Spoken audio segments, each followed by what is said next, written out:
Tiyak kikiligin ng mga fans ni na Kim Cho at Paolo Avellino dahil binisto ng co-star nilang si Wilma Dasent na magsyota na raw ang dalawa.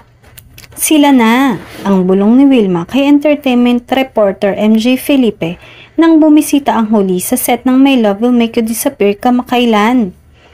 Ayon kay Wilma, mahahalata sa body language ng Kim Pao na magjowa na.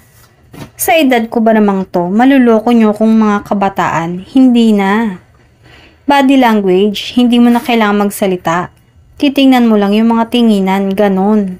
Dagdag pa ng chika ni Wilma. Kasama si Wilma sa upcoming romantic comedy movie ng Kim Pao na showing na sa mga sinihan nationwide sa March 26. Maaalalang una ng binuking ng mga kasamahan nila sa pelikula ang kakaibang kilos umano ng dalawa sa set at kahit na nga off-cam ay halata na rin nila ang closeness na meron sa dalawa. Samantala, wala mang diretsahang pag-amin ay pinapalagay na lalo ng mga fans na sila na in real life.